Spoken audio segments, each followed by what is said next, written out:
Okay. Good morning, everyone. Thank you very much for being here this morning at the Universidad Nacional 3 de Febrero. We apologize for this delay, but sometimes the technology can be treacherous. In this first session, we are going to hear the presentations of the selected talks. The reading committee was formed by Karina Cañolo, Nancy Rojas, and Maxi Jacobe from Argentina, and by Henry Serrano, Samuel Quiroga, and Rafael Torres from Chile. We bid all the speakers welcome, and we ask you please to try to respect the times in order not to delay these sessions even further. Thank you. We are going to start with the presentation of Gabriel Palumbo. Gabriel Palumbo is a sociologist, art critic, and independent curator. He studied at the Escuela de Educación Artística Manuel Belgrano and at the Escuela de Bellas Artes Prilidiano Pueyrredón. He is a professor of art and politics in Argentina at a university. He has been doing that for 10 years, and he's also a professor in the University of the City, and he is also working for the Instituto de Mediación in Mexico. He was an advisor for special projects of the Ministry of Culture. He is a permanent collaborator of the Enya magazine, the Clarín newspaper, and specialized magazines and publications in the country and abroad. Good morning. Can you hear me? Well, thank you. We are going to stick to this 15 minutes that we have. And in order to do that, I will try to divide my presentation in 3 small modules. One of them trying to be faithful to this proposal that was selected. The second one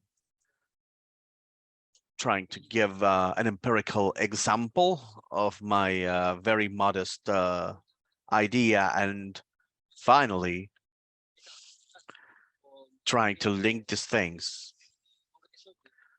with the purpose of this Congress that actually talks about art critique and the quality of the critic. My main worries are related to the relationship between art and politics. And in general terms, and in more specific terms, it is connected to the possibility and the capability for politicization that contemporaneous art has. In this modern art, the reading of the variables and political dimensions have to do with a certain level of literality, and we're also connected to certain matters that were readily identifiable and very much connected with ideology. Now, in the case of contemporaneous art, this becomes more difficult, and now we have an extra outlook that we might say reflects a certain cultural pessimism. Some of the definitions for contemporary art, and this is quite a kind of a problem, because the definition of contemporary art actually can be examined in several levels, historically, and also in matters of conceptual nature. I'm not going to delve into that because we don't have time, but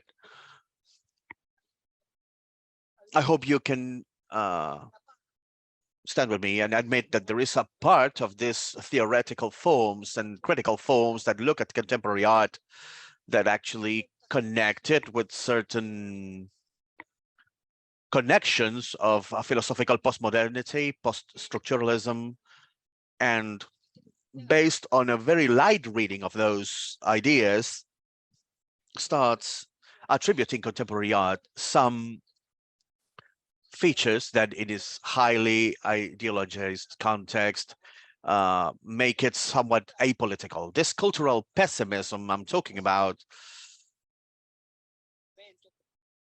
has as a basic element this lack of historicity. For example, contemporary art, for its own definition, requires certain historic conditions. There is a halo of neutrality floating around. Contemporary art, in a way, absorbs all of the shifts of modernity, and in the end what happened is that there is a lack of contour, a lack of definition that generates this sort of lack of memory, this forgetfulness that characterizes contemporary art, and that has given it a certain quality of vacuity and banality. The main questions around this is this it? Is all of contemporary art like this? Can it all be cataloged in this way? And in case that these characteristics actually were true, the questions that comes to mind is that if this is actually bad news, because maybe it isn't. I wouldn't say that this is a hypothesis, but this is an idea. I mean, hypothesis, it would be petulant to call it that at this point, but I think that there's an idea behind this. And I think that all of these conditions that I have just mentioned around contemporary art can be understood as a sort of reaction against modernity. It's a reaction to the ideas of modernity. And in a way, and here I follow Revendish, I think that from a normative point of view, contemporary art can be read as a critical exercise of the content of modernity. And that, together with a condition of openness, in a way, defines contemporary art and redefines the idea or the possibility in thinking contemporary art in political terms. Now, this is where we combine the idea of an open work with the idea of a critical exercise against modernity that I think a division can be established with that debate between modern art and contemporary art. In the case of modern art, that is an art that is more grounded, it's more of a closed work. Its relationship with the rest of the world is different than in the case of contemporary art. That also in definition, in its definitions, I think can be defined as an art that is open to the outer world. I think that one of the definitions of contemporary arts could very succinctly be expressed in that way. It's open to the world and it's open to the experience. And again, I follow the ideas that somehow serve as a basis for this intervention. And those are ideas from two authors from different schools, like the works of John Dewey and Julian Revendish. And both of them place a very strong emphasis on experience. In the case of Dewey, very much setting foot in modernity, and Revendish clearly, I mean, you could discuss where to place it, but both can actually support this very modest hypothesis around the difference between modern art and contemporary art. Based on this difference, I like looking for that politicization of contemporary art. From my point of view, there are certain topics that appear in contemporary art almost as the exclusive bearers of this political quality, the matters of memory, identity, and participation. I'm not going to delve deeper in those three. We don't have the time, but I think those three topics are the ones that somehow have captured the political conditions of contemporary art in a canonical sense, let's say. My sensation is that there are other types of politicization that are very much marked by this distinction that I presented between modernity and the crisis of modernity. I think that the conditions of politicization of contemporary art actually take you back to the philosophical conditions of structuralism, or what we call modernity, or the crisis of modernity, and therefore that political quality is marked by two very important matters. Initially, a non-finalist issue. This is not really connected to an ideological purpose, and from a philosophical standpoint, there is a desensialization. There's a deep lack of separations from these ideas. So we are not really looking after political art, but this political quality actually gets mixed with contemporary art, not really trying to fill a quota in that menu in the organization of the exhibitions or curator programs, but there is a more genuine politicization that actually expresses the problems of the context of production. And in order to show that this can be true, I mean, I have been working in several months with an artist who is also a doctor in genetic biology. He is a friend from Uruguay. He lives in New Jersey. We have some pieces of his work, some examples. Our computer friends, I'm sure, are going to show these works of art. They're going to place them on screen. This artist is called Martin Calvino. Just show them because the idea is that people can look at them. What Martin did was built based on a personal and profoundly political experience,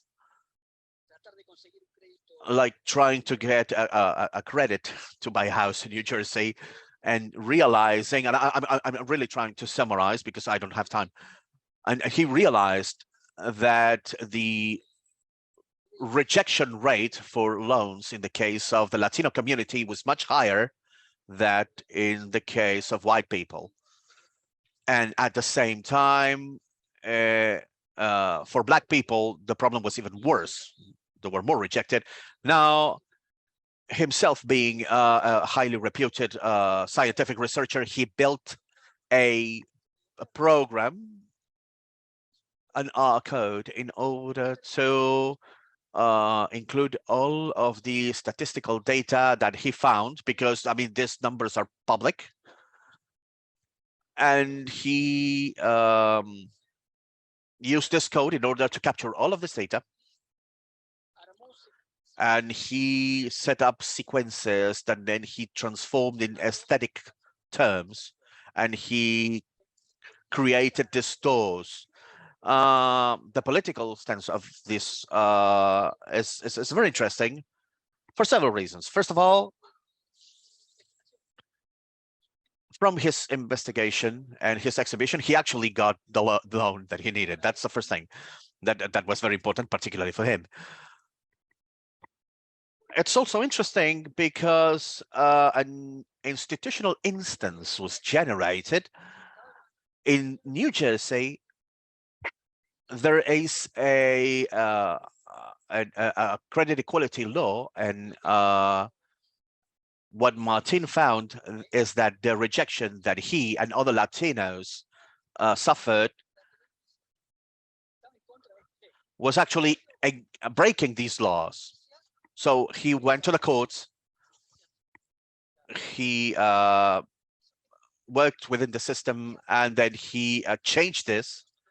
And not only himself, but also other Latinos.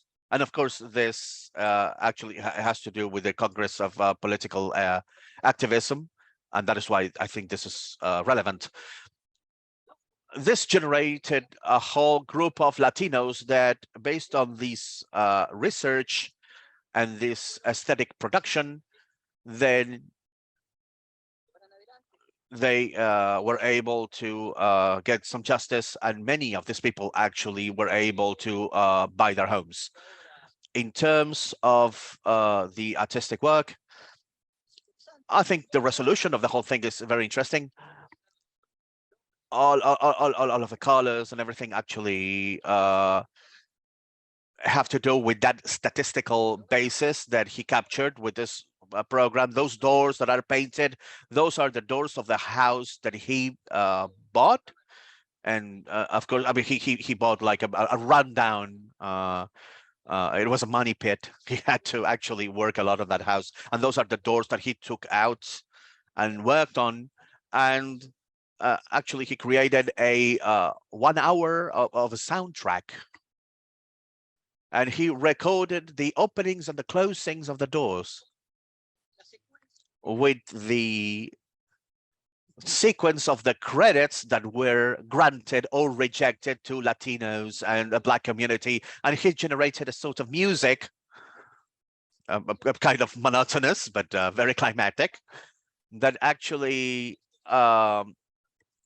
is presented with the exhibition. This was presented in the Walsh Gallery at Seton Hall University with great success, and it's still running until December 9th.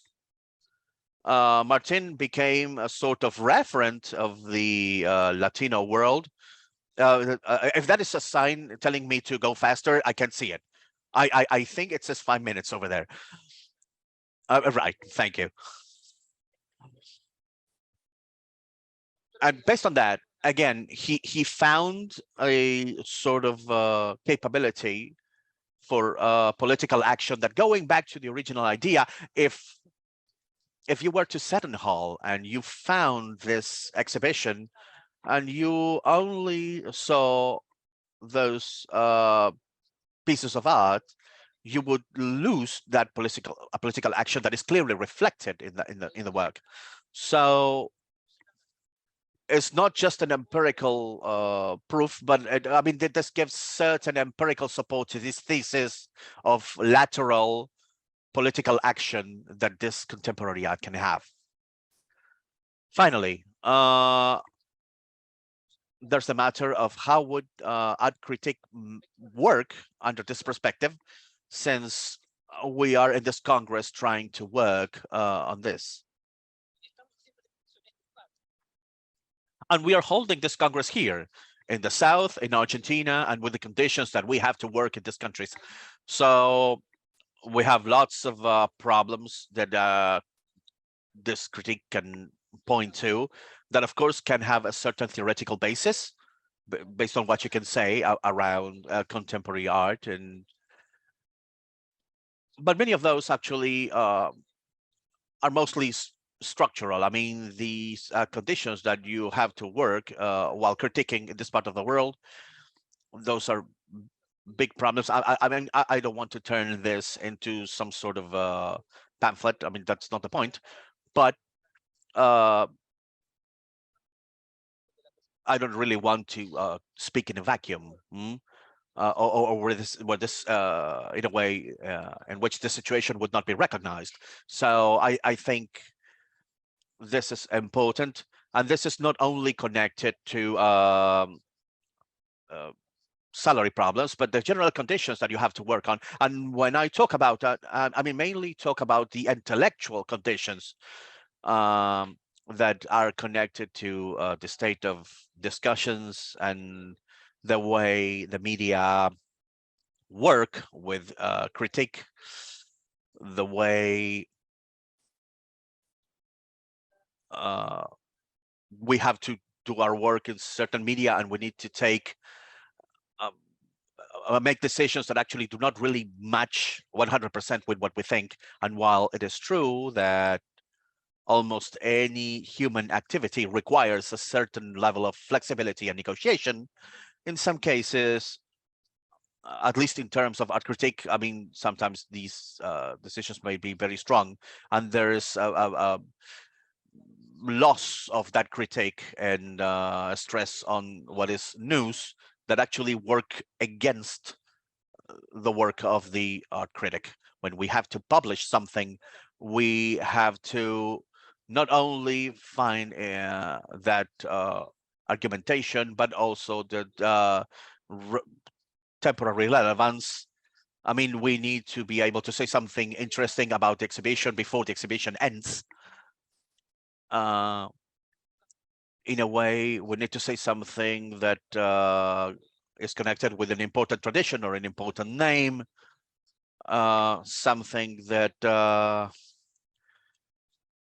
ends up being problematic. I had some more things to say, but I have no time. I think that in this sense, I'm only going to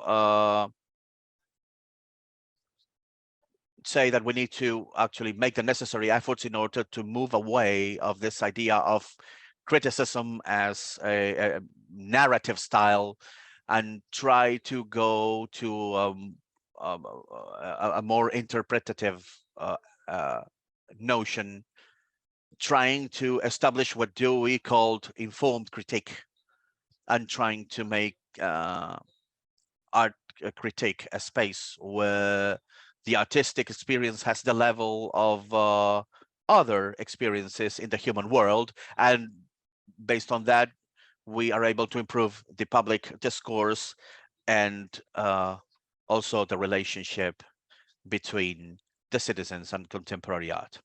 That's it for me. Thank you very much, Gabriel. Now we're going to listen to Jovana Stokic. She's a art historian, educator, and curator, born in Belgrade and residing in New York. She holds a PhD from the Institute of Fine Arts from the New York University. Her dissertation, The Body Beautiful, Feminine Self-Representations, 1970-2007, analyzes the work of Marina Abramovic, Marta Rosler, and Joan Jonas, particularly focusing on the notion of self-representation. Stokic was a fellow at the New Museum of Contemporary Art. She's a researcher of the Whitney Museum of American Art, curator of the Kimmel Center Galleries, and of performance curator at Location One, all of these in New York. Her book was published by Bloomsbury in February 2020. It was on contemporary performance art. So much. Thank you, organizers. And I have to speak in the mic. Well, this will be something, but I will try to make it. And the slides, can we start the slides, please? All the way, reading session. So I thought like, why don't I let you read instead of, to cut the time. But so emergent ecologies. In the context of exhibition making in our era of bioecological disasters and current pandemic, global warming, proliferation of endangered species and devastating pollution, art history has been obsessed with a certain teleological narrative of the end days. By examining specific practices of Joan Jonas, Annika Yee, and Precious Okomoyon, I suggest we reject that apocalyptic thinking and instead find inspiration to create a new set of ecofeminist interpretation using the paradigm of emergent ecologies, a study by Eben Kirsky in 2015. This paper suggests that art history can find flourishing sustenance in practices that create symbiotic association of opportunistic plants, animals, and microbes that are thriving in unexpected places. As these practices show, new discourse has been emerging, learning how to care for practices of emergent ecological assemblages that go beyond representation. And this paper formulates the need to establish curating practice as performative and non-derivative set of actions that reconstitute the site and parasite via display. And I learned so much from Helen Molesworth's seminal text, How to Install as a Feminist from 2010, where she asked, and quote, can we install works of art in ways that permits us this complicated realm of feelings and association? And could we read the language of sisterhood, not as a discourse of essentializing sameness, but as a complicated narrative of horizontal or lateral thinking?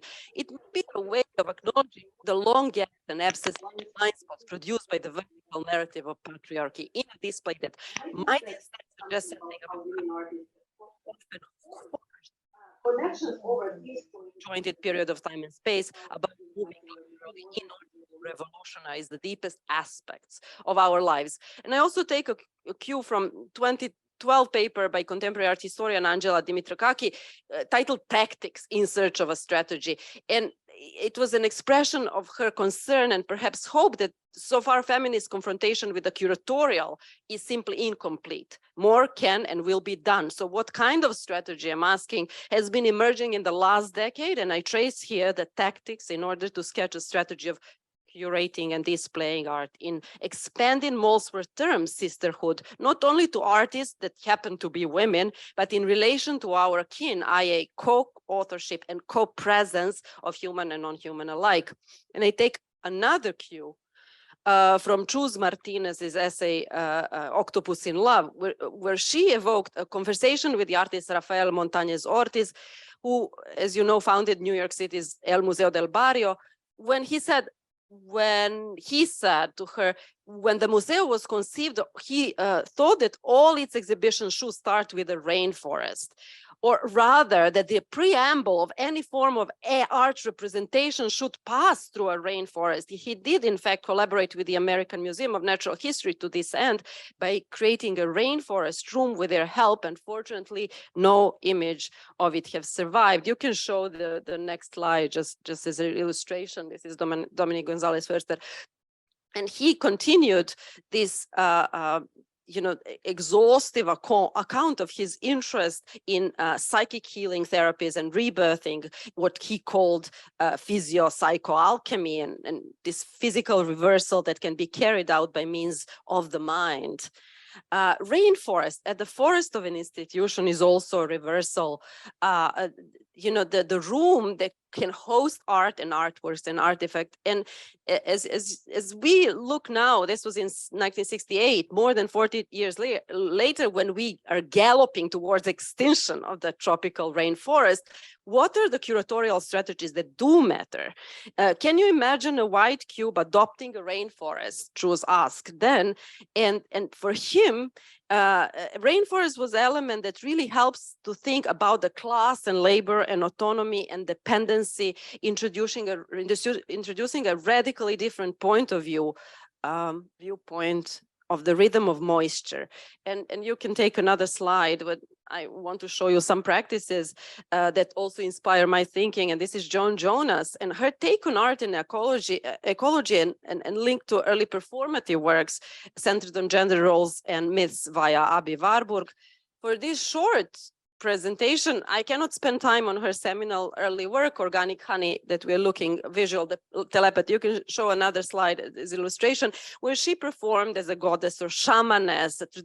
Traditional gender roles served as a way to train genealogy of feminist art practices that evoked and embodied femininities outside of the patriarchal trope of gender binary, god, goddess, to a broader field of what I called emergent ecologies, and rereading this history, dealing with particular aspect of what was perceived once as essential feminism. It could be seen as this unique take on spirituality as emergent.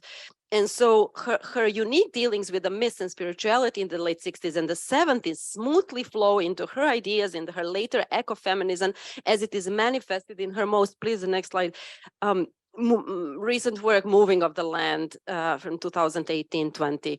And it is possible to interpret this as prehistory of ecofeminism, her work from the 60s and 70s, but also to suggest a new epistemological lineage of the feminist art history in the relation of modern art history construct of the prehistory. And this complex project, you can go, there are like 3-4 slides. The complex project exhibited lastly in Madrid in 2020 was a product of 3 years of research by the artist, and it was first installed in the ocean space in Venice in 2019, focuses on the role of the ocean that has played in culture over the course of history as a totemic, spiritual, and cultural reference. It features sculptures, drawings, sound, and new videos. And following the methodology that has gained her lauded reputation, Jonas combines poetry and prose writer by Emily Dickinson and Herman Melville, and the text with Rachel Carson and Simon Montgomery, with moving images filmed in the aquariums and in Jamaica when algae bloom and overfishing pose urgent threats to the environment. And she positioned herself and transformed this, what is a female role, transformed the role of a witch into the enlightened version of a guide and teacher. It's a beautiful slide that women can play, the gender roles and the separation of human and animal roles in her work have been questioned. This work allowed the viewers to imagine a place and conceive a time and, have this, her exploration of transformation by engaging with the experientiality of the self, not only of the performer, but of the audience. And this gesture marked a radical shift of the object to the embodied subject, and she embraced in concordance with other artists exploring, of course, process-based character of post-minimal practices, but this her performative co-opting of the notion of deity or shaman and her radical openness to the other, here definitely towards the viewer, generously towards the viewer, was against traditional representational scenarios. And the artists become involved in reimagining of the disciplinary boundaries through the pursuing of the new epistemic strategies involving multi-species co-authorship. And her work produced within the new parameters impacted current eco and aesthetic consciousness in broader cultural context. Reconfiguration of anthropocentrism taken on by queer theory, animal studies, and post-humanism has now given over to emerging methodological approaches of speculative realism and new materialism and object-oriented ontology. Enough about that. But building upon the established framework of post-humanism and moving beyond the growing zoocentrism, Jonas's work, immersive affective landscapes, may play a role in shifting naturalized anthropocentric mind frames into a more expansive space, or what I call the emergent ecologies. And the artist talked about this, no time for quotes. Her work, acute sensibility to human-animal relationship, challenges the representational tropes that have relentlessly objectified animals in art, and with an affirmative approach to post-human subjectivity. And here, per ecofeminist philosopher Rosa Braidotti, approaches in this zoe, the dynamic self-organizing structure, all living matter, which really allows and challenges the distinction between the male subject and his human and non-human counterparts. But I suggest that, that we make this lineage with her practices in course of understanding this, like prehistory of ecofeminism, but also prehistory in relation to our notion of art history and modernity. But we have to move on. Please, next slide. And I'm showing you Precious Okomoyon immersive landscape installation in the 59th Venice Biennial, Milk of Dreams, curated by Cecilia Alemani. And here we are looking at the alchemical approach to art making that concocts environments that convey narrative of social freedom through a variety of organic materials. And taking a cue from poet Edward Glissant, proclamations that the sciences are half-starved without poetry. Okoyomon examines the social construction of the human in relation to living and non-living things, traces the collision between the perceived ending of the natural world with theories of emancipation through technology and poetry. We can see the other slides. To see the earth before the end of the world is make visible this curator's Alemani's studied framing of human and environmental metamorphosis. And you see the work to see the earth before the end of the world is an evolving work that unearths new narrative for reconfiguring the human beyond Western consciousness and in support of Black life and its futures. The gallery stage is a complex water garden with paved walkways and various large pebble stones that act as bridges over water. And you can move the slides. There are 3-4 slides. Dirt sodden enclosures. So variety of organic materials, butterflies, invasive plant species, raw wool, dirt, and blood create and animate life-size sculptures of unknown beings, deliberately abstract in their abstraction, in their representation. This dirt and blood encrusted, you can go further. Molded forms could be deities, ancestors, and more ambitious, maybe our future selves. And, this whole installation took inspiration from Glissant's play about Toussaint Louverture, and there's so many concepts around, the invasive species. She's using vine, Japanese vine kudzu, and this dialogue between the notion of invasive species and that they're framed as intrusion and this conceptual framework around invasive species is something that are forcibly displayed here, play more into this notion of really deconstructing the representational scheme. And it goes further here. There are many details around the black butterflies and I will skip that part. You will look into installation and enjoy it. But what I wanted here, there are specific metaphors that she's like exploding, really. It's not like butterfly as a migrant, as a black slave, as a, diasporic black entity. It's not as simple as that. And I will not do justice. I'm inviting you to contemplate or to immerse yourself in it. But what I wanted to quote Precious Okomoyon here, she says, I guess the entire work is about the blackness of the earth, but a lot of times when I look at that blackness in my work, I am looking at the actual entanglement of the social fiction of race with living and non-living things. But with butterflies, it's something different. It's just their flight, their beautiful flight, that is constant, this blackness as the earth. Unquote. And her interest in narrating the human outside of the Western consciousness is something that is really interesting. She's very bold and is saying, like, wanting a new ontology, the blackness as a non-moving earth, that human can only reproduce the same thing is always already has. And she's inviting for the new modality of being, and I'm inviting you to contemplate that as well. And please move to Annika Yee.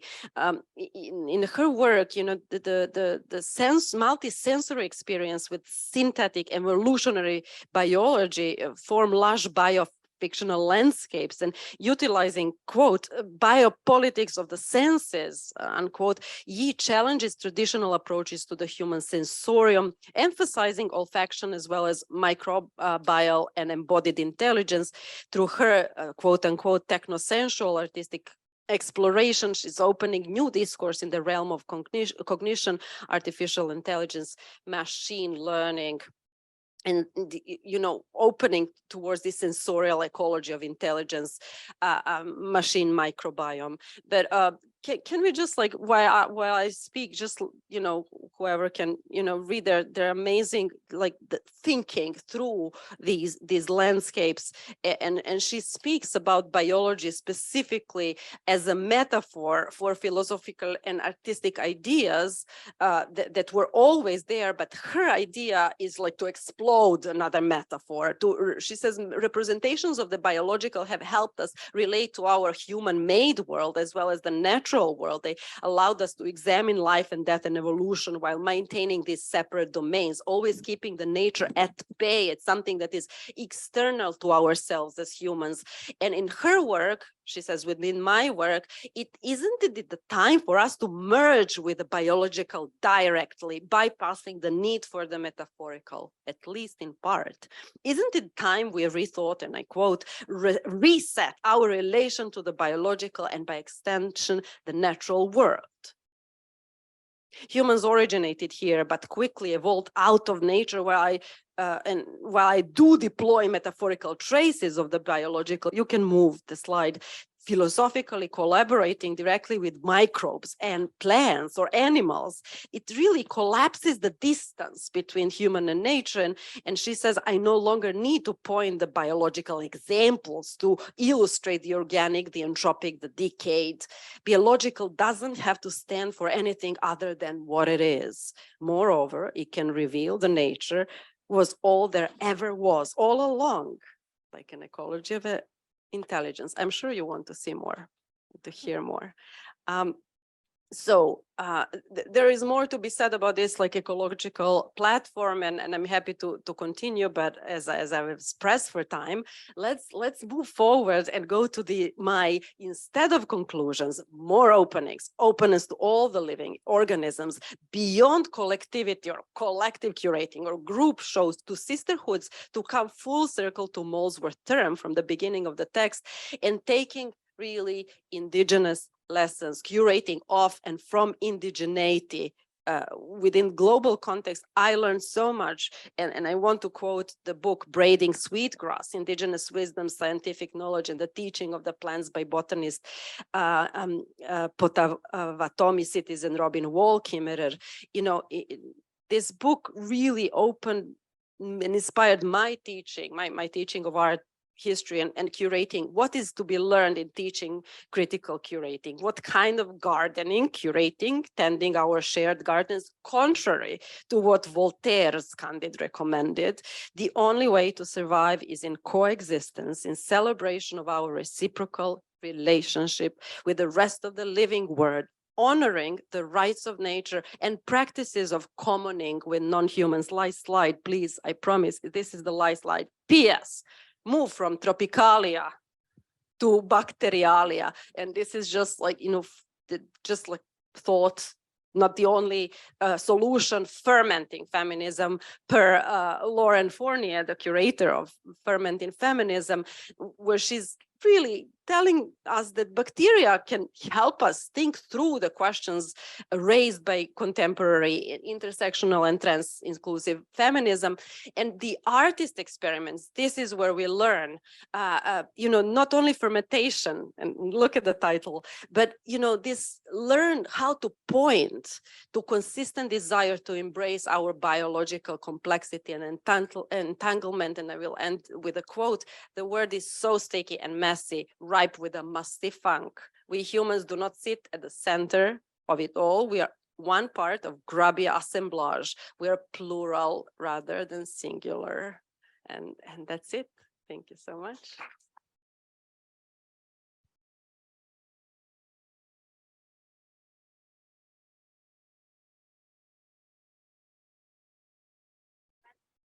Thank you very much, Joanna. We are going to continue with Anna Tolstova. Anna was born in St. Petersburg. She studied history of art in the St. Petersburg State University and at the European University in St. Petersburg. She is an author of numerous publications in exhibitions, catalogs, and art magazines. Since 2004, she has been covering visual arts for Kommersant in Moscow. Between 2016 to 2022, she taught a course on contemporary art at the European University in St. Petersburg, and she currently lives in Vienna. Hello. Good morning, dear colleagues. Thank you very much for taking my abstract. And I think I try to read my presentation in order to not to waste the time. So my presentation is called Art Criticism in Russia Between Crime and Responsibility. One of the recent texts I wrote for Kommersant, the media I've been working for the last 18 years, dealt with with the online exhibition called Sandermok and launched by Memorial, the Nobel Peace Prize winner of the year. Sandermok is a forest situated in the north of the Lake Onega in the Republic of Karelia in the northwest of the Russian Federation. The mass execution took place in this forest secretly between 1937 and 1938. The mass graves were found in Sandermok only in 1997, 60 years after the Gulag prisoners were murdered there.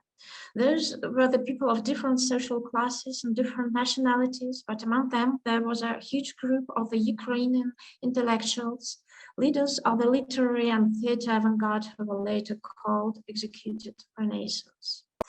The house where many of them lived in Kharkiv was shot and damaged this spring, unfortunately. The mass graves in Sandermok were found by the activists of Memorial, a human rights group founded in 1989, shortly before the collapse of the USSR, with the main purpose to study political repressions in the Soviet Union, particularly during the Joseph Stalin's reign, and to commemorate the victims of the Great Terror, the Gulag prisoners, and other sacrifices of the totalitarian state. One of these memorial activists was a local Karelian amateur historian, Yuri Dmitriev, whose efforts helped to convert Sandermok into a memorial place. Doing big archival work and excavations, Dmitriev identified more than 6,000 names of people killed in Sandermok. Dmitriev had been continuing his research devoted to Sandemoq until recently, until 2016, when he was arrested on the charges of child pornography and sexual offenses against minors. The charges seem to be fabricated and politically biased, as the court rejected any independent expertise proposed by the defense.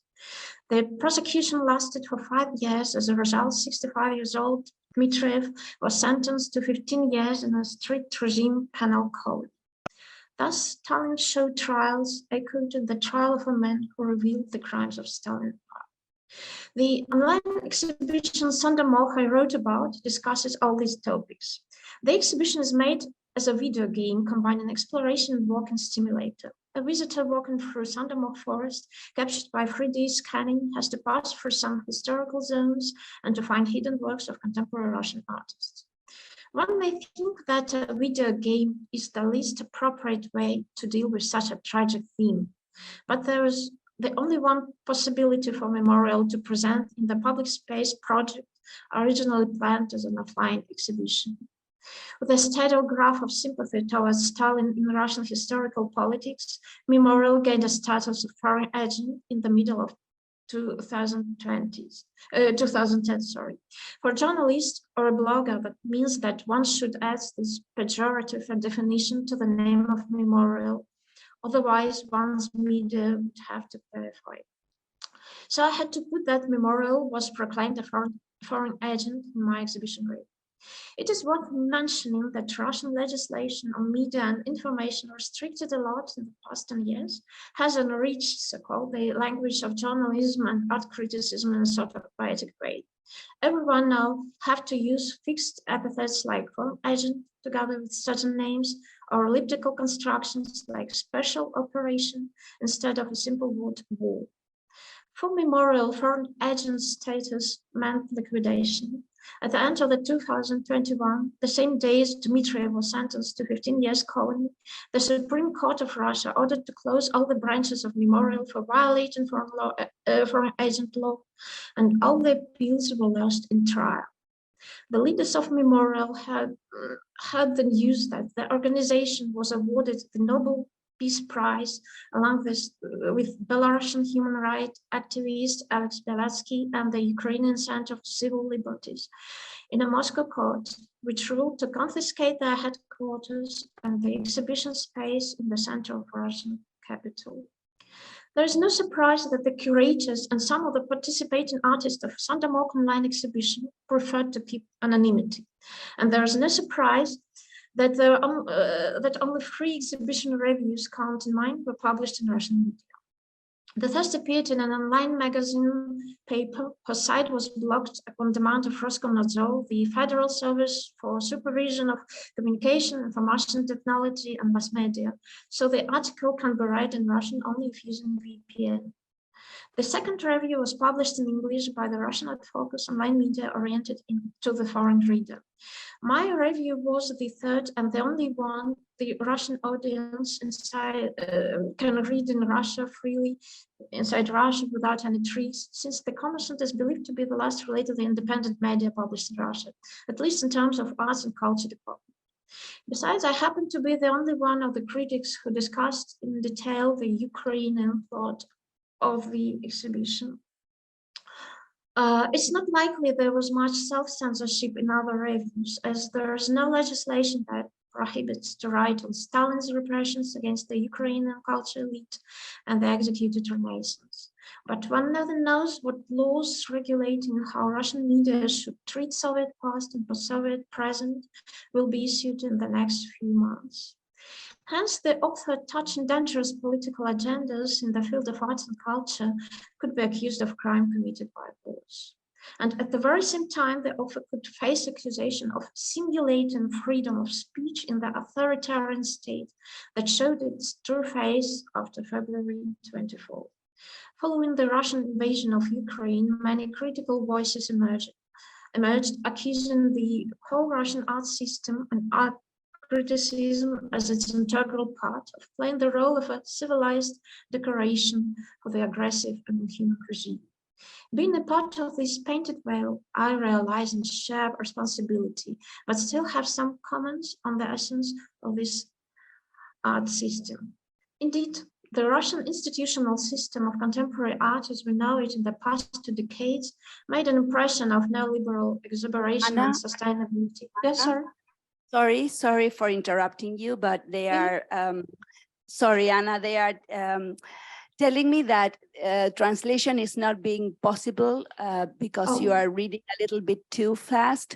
If you try to keep on time, of course, but not read that fast so they can go after you and translate it, please. Thank you, and sorry for the interruption. Very sorry. No, sorry for my interruption. Very sorry Thank for you. the translation. The translator, sorry. Indeed, pardon. Indeed, the Russian institutional system of contemporary art, as we know it in the past 2 decades, made an impression of neoliberal exuberation and sustainability. The leading Russian museums like Crítica Gallery or the Hermitage Museum co-produced grand shows with lots of partners from abroad, ranging from Ilya Kabakov retrospectives to Diversity United blockbuster, criticized a lot for the murky sponsorship schemes.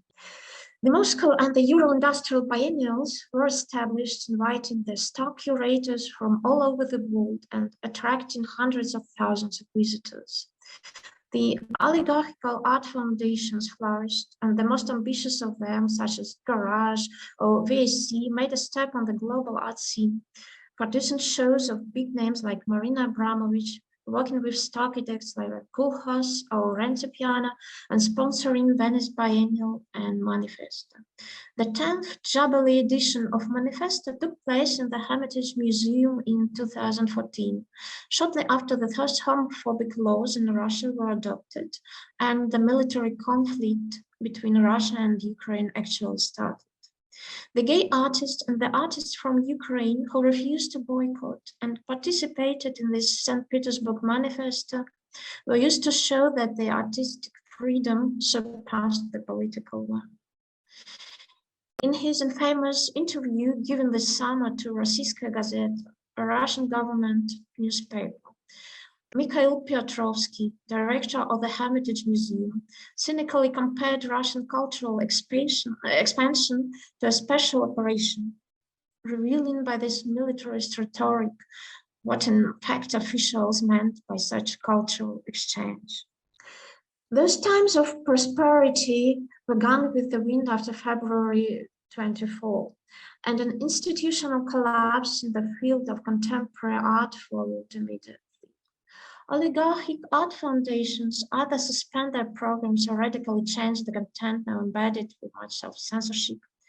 Krasnodar typography, one of the most influential art centers outside the capitals, cancelled all their activities as well, and soon became the first cultural institution labeled as a foreign agent. So the team of this artist-run space was forced to leave the country. Western institution of culture diplomacy, which had been a great support for contemporary culture in post-Soviet Russia, either closed or ceased any contacts with Russian partners. An unexpected visit of Ministry of Culture officials to the Crítica Gallery, which resulted in a sudden closure of an exhibition by Grisha Bruskin, an artist deconstructing great imperial style, was a hint for state museums that contemporary art, with the slightest shadow of a critical stance, is not wanted anymore. 5 years ago, the same work by Bruskin was showed in the Russian Pavilion in Venice, and none of the cultural administration found this postmodernist place with totalitarian art dangerous. It seems that no place for political art is left in today's Russia except the street or some secret artist-run spaces, but one cannot review the partisan exhibitions and street interventions without turning art criticism into denunciation. Rumors that the Ministry of Culture has a blacklist of artists, probably those who had participated in the anti-war actions or signed anti-war letters, are proven by the sudden unexplained exclusion of certain works from group exhibitions. In 2005, in the New York Guggenheim Museum, President Putin inaugurated exhibition called Russia, a gigantic panorama of Russian art from icons to Ilya Kabakov. Today, outcrying against the cancelling of Russian culture, Russian authorities try their best to consolidate themselves. Observing the weakness of institutions that failed to resist political oppression and censorship, one must admit that there is one contemporary art institution in Russia that even enforced its influence, a juridical trial. When the conservative tone in Russia had started in the late 90s, contemporary critical art was put under suspicion by the Russian state as an instrument of Western soft power. Since then, many artists and curators have been prosecuted as criminals, accusations ranging from insulting the religious feelings to extremism. Oleg Kulik, a symbolic figure in post-Soviet art history, is now facing a criminal prosecution on charges of rehabilitating Nazism. For some deputies found offensive allusions to the Second World War monuments in his Great Mother sculpture, made and freely exhibited 4 years ago. Yulia Tsvetkova, Pavel Krusevich, Alexander Skochelenko, to name a few artists imprisoned or awaiting the verdict for their politically engaged art. The trial as an institution was initiated with 2 big public proceedings against 2 exhibitions organized by Sakharov Center in Moscow, Caution of Religion in 2003 and Forbidden Art in 2007. Supposed to raise a public discussion on religious fundamentalism and political censure, both exhibitions ended with a discussion on the limits of artistic expression as the curators, Yuri Samadurov and Andrei Yerofeev, were brought to court, together with artists, art historians, critics, and curators serving as witnesses or experts. In 2013, Swiss theater director Mila Rao staged a reenactment of the Moscow trials in Sakharov Center, a 3-day performance immersing the art audience into the theater of Russian politics. Nationalist militants tried to disrupt the performance, and after staging the Moscow trials, Mila Rao was banned from entering Russia. In 2015, German-Swiss art historian Sandra Freeman wrote a book entitled Art Judgments, Art on Trial in Russia After Perestroika. So my point is that these ongoing trials, this theater performance and this book narrating the story of contemporary Russian art from a forensic point of view, formed a body of art criticism that was by no means decorative, especially in contrast with the nice reflections on posthumanism, Russian consumerism, and Soviet culture legacy that saturated Russian art editions affiliated with oligarchic art foundations. I've contributed a little bit to this essential forensic art criticism by some reviews, some pieces of expertise sent to courts, but not used actually, and even by nominating Piotr Pawlenski for the National Art Prize after he burned down the entrance of the KGB headquarters on Lubyanka and was imprisoned for this action called threat. Far from being a political activist, I must admit that art criticism under an authoritarian regime have to make some performative gestures in order to escape the above-mentioned decorative burden. So thank you, and I apologize a lot for translators. Thank you very much. Gracias, gracias, Ana.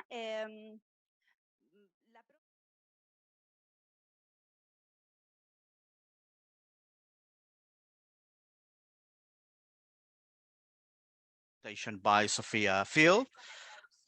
We are having some difficulties with interpreting because some of the speakers have not sent the material as we requested. And with the quality of the connection and English as a second language, things become a little bit more difficult. I'm going to introduce Sophia. Sophia, if you're listening, please, I'm going to ask you to summarize your presentation. And please stick to the 15 minutes. And the rest of the presentations that we still have are people that are here with us. Sophia Sell is a philosopher and an independent researcher, curator, and writer. Now, she holds a PhD in philosophy and works across the fields of visual culture, feminist art history, contemporary French thought, Norwegian contemporary art, and environmental humanities. She published her articles in various art magazines like Bildkunst, Kunstkritik, and Hyperallergic. She is also a member of ICA Norway, the International Association of Curators of Contemporary Art, and she lives now in Oslo. Sophia, the floor is yours. Yes, thank you. I hope that you can hear me. The only trouble is that I cannot share my screen, and that is a little bit of a trouble.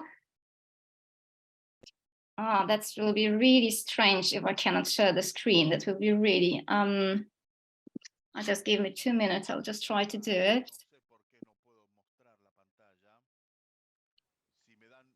Okay, so it's not me, it's you.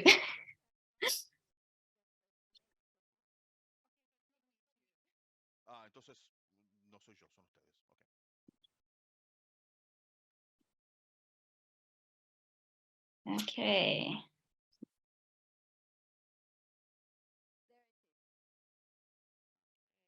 Ahí está.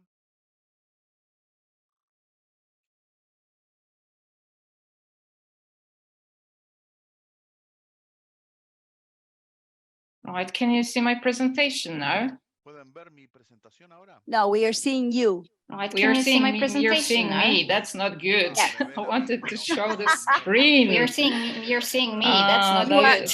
I wanted to show the screen. You are able to share your screen with us. Okay, now I can try to do it again, maybe. Okay, now I can try to do it again, maybe. Share screen. Let's do it again. Share screen. Share. Basic desktop share. Basic desktop share. System preferences. System preferences. Well, if you see me, I will. Well, if you see me, I have some trouble with my computer. At the moment.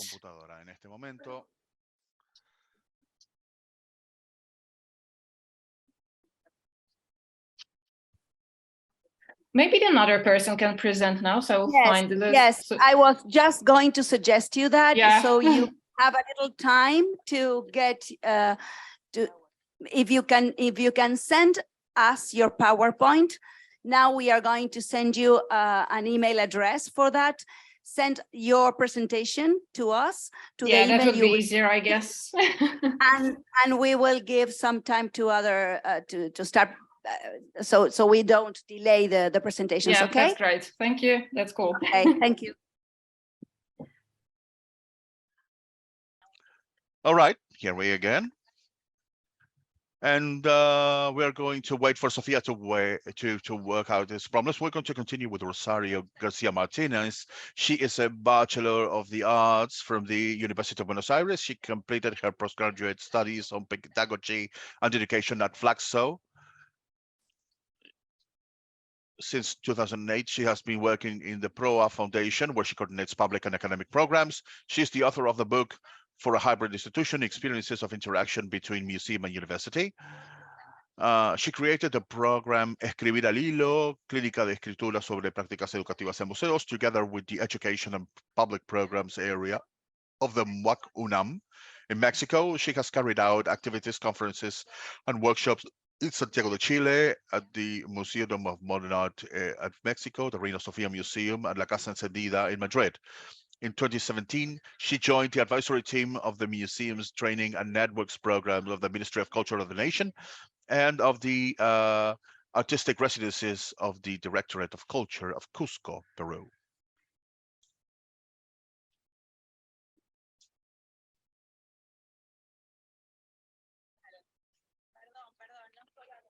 Oh, I'm sorry. It was just not Rosario, because this is a collective. So I need to introduce Noemi. Noemi Aida has a degree of art history of the University of Buenos Aires. Since 2013, has been a part of the Foundation Pro Education team, first as a part of Educadoras de Sala team, and participated in this framework in the design, implementation of evaluation of educational programs for adults, schools, and families.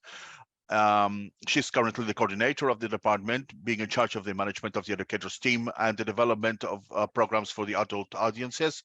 She was an assistant professor for the Americano II chair at Art History of the University of Buenos Aires, carrying out general tasks of documentation and research. She has had work experiences in art galleries, and for several years in the field of advertising. She has published reviews and articles in different magazines such as Incorruptibles and La Marea. Sonia, right? Right. Sonia Gulut, I'm sorry. What's your, it's Sonia, Google. Okay. Sonia Google, Bachelor of Arts and Professor of Middle and Higher Education in Arts at the University of Buenos Aires, Diploma in Cultural Management. She has extensive experience in the exercise of education in both formal and non-formal contexts. Since 2016, she has worked as an educator of Fundación Proa, associated with the teaching, schools, and family programs for the design, production, and implementation of the activities of these and other programs of the department. She has participated in different research projects on education and audiovisual arts that resulted in academic publications. She is an assistant professor of the Film Analysis and Cinematographic Criticism Chair of Art History at the University of Buenos Aires. I apologize for the confusion. Okay. Yes, it's 3 for the price of 1. Okay, that was wonderful. Okay, thank you. Thank you very much. Can you hear me? Thank you very much for this invitation on behalf of the 3 of us. And thanks for having selected our work. It's fantastic for us to be here and to hear such different experiences. As Flor said, we are part of the education team in PROA, and we are in a line that has to do with reflecting on the impact of the pandemic in our practices. So we're going to read. The title is Shortening Distances, Notes on Public Programs in the Pandemic. The pandemic boosted a cultural crisis in our institutions that reached its peak with isolation since March of 2020. We would say that this is articulated based on 3 pre-existing points that were worsened at that time. First, the revitalization of an international discussion about the modern conception of a museum as an exhibition center for heritage. We had seen in 2013 that regardless of being studied as institutions of collection and exhibition, they should be considered as a network of distribution where their symbolic and cultural worth travels across borders. Critical museology of the 90s and pedagogy and the educational twist had already questioned the hierarchy and centrality of these exhibitions and their narratives in the educational experience of the visitors. Thus, the role of the public of the museums is exalted with the visitor as a center and not as an annex, and proposing the museums as battlefields for connection. And the figure of a pedagogical curator was created in part as a worry to serve the audience of that Biennale. The evolution of this in the last 15 years contributes to the idea that one of the main objectives of the museums is being in service of people and access of culture with the experience with aesthetic joy and a participation with the exposed works of art. With this precedence, the crisis caused by COVID-19 forced us to pose questions about the sense of museums in the contemporary world. What can a cultural institution contribute in a context of world crisis? And that is what makes a museum relevant. The question not only emerges because of this crisis, but it also arises from the impact that the pandemic had in a fundamental aspect of cultural and artistic institutions, and that is the nullification of the presential element, which is the main focus of museums.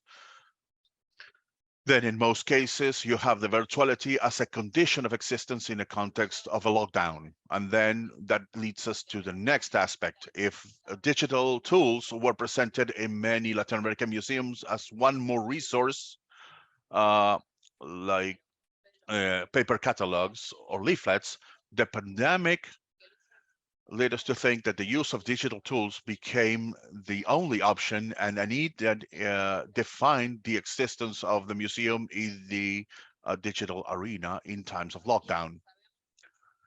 Now, we know the sense of the institution and the identity in the context of digital existence is defined in the ways that digital space is inhabited and the use of those tools, the why, where, for who, and then the uses and the senses of the exhibition become central.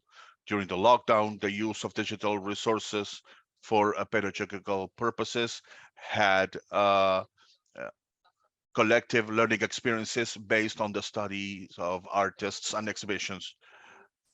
But regardless, these activities became relevant spaces because regardless of the contents, they actually kept a protected social dimension and became a space that allowed an escape. Many people were locked down alone, and many were living with the whole family. I'm sure you all have memories of that. With these activities, PROA became a space for joy and contention in the face of this uncertainty in this health emergency. The pandemic gave us the digital tools as the only tools in these times of lockdown, and that led us to a third aspect that had to do with the paradox of the material and the immaterial. It is a fallacy to think that the digital universe comes with an intangible, inexhaustible universe. This actually meant a reorganization for our team, and it also opens new spaces that sometimes show the precarization that was part of this cultural sector and part of the Argentine society. So in order to access these activities and programs in the digital territory, of course, you need certain tangible tools, technological devices, Wi-Fi, and the knowledge to use these devices. For PROA, the pandemic meant the possibility to reach new audiences, but it also became a crisis for an established audience. And such was the case with the En Comunidad or En Escuelas programs. Of course, we're not going to talk about that, but we mentioned those as examples of what we have said. In spite of the problems that arose during COVID-19 and the temporal suspension of presence face-to-face interactions, we can affirm that these activities actually contributed to build that relationship with the audience, reaffirming the existence of the space not as a presential activity, but as a possibility that people could build sense in around this, preserving the joyful and educational experience. Against the focus is not the work, but the educational experience built around the exhibitions. We are now going to reflect about the impact of these virtual experiences had in our thinking about the museum, and we're going to take certain programs as triggers. This we did in PROA during the pandemic. We are going to talk about the proposals, methodological dimensions, and the challenges posed in order to generate significant channels for our audience. Well, thank you. On March 20th, we started with the lockdown in our country. This was a sanitary policy as a response to the first wave of COVID-19. We were forced to lock down in our homes at staggered times. All of the activities were touched by this emergency provoked by the pandemic. Cultural spaces and the activities were considered non-essential, and in this sense were restricted. After the first moment of uncertainty and without any reopening dates, the Department of Education had to reconfigure its day-to-day activities. This new reality brought about some questions about the educational methodology, the objectives that we use to structure our programs. Now, we could still have understanding horizons that are compatible with our work, Is it viable to adapt a working methodology built around the presential and change it to virtual? And most importantly, what would be desirable in a context that was completely over our heads? Okay, we're going to talk about our remote classes. These continue. Starting in April 2020, and together with the direction team, the education department launched a cycle of Zoom activities with artists. This was part of the Create Worlds exhibition. This was done by Cecilia Jaime and also with the assistance of Maria Laura Rosa. And the purpose was a retrospective exhibition based on gender dynamics, and the idea was to go back to the memory of previous exhibitions, but try to do a preview of content that we would be showing once we could reopen. And this cycle, we try to work on the pedagogical contents for this polyphonic works that are not just part of a certain script by a certain institution. Trying to make the most of virtuality was a challenge, but it also enabled us to test new ways to interact with the audience. We had different times for research, for writing, time that was always scarce at normal times, and this was very celebrated by the research team. These remote classes that we started offering during weekdays were geared towards an adult audience, and we would have a full room in minutes. This apparently non-priority quality that art has found this group that was eager to have a space to reflect. We were able to expand our resources within this health context, but this also updated old objectives, generating, creating a space for the public with new visions of the exhibitions that actually subverted with new narratives the curatorial perspectives. Can our work be a critical space of the curatorial process, or even a critique of the institution? The expansion of this virtual activities generated its own methodology. We used this situation in order to reinvent, and this was done as a counter-hegemonic perspective, taking the words of Mariana Maggio. These remote classes were organized around the contents of previous exhibitions done in Fundación Proa. And in this sense, I don't know if you know this, but Fundación Proa works with temporary exhibitions. In this sense, working with the history of these exhibitions enabled us to use what we had. We had a digital pattern of memory in the absence of a permanent collection, and we activated a content resource. The education team proposed new narratives and new dialogues with the work in a brief 1-hour encounter by means of the Zoom platform, and with visual resources. We designed this presentation together with readings, proposing new frameworks to appreciate the work. The analysis work was not exempt of new tensions. Where is the work? We always work with the mediatization of this experience. What is the activation of the people in the face of this virtual proposal? Is this a significant experience in any way? During the first 7 months, we had almost 100 meetings with more than 1,000 people. We documented and evaluating our own work almost in real time was and continues to be necessary in order to adjust our objectives and not have unnecessary repetitions. Okay.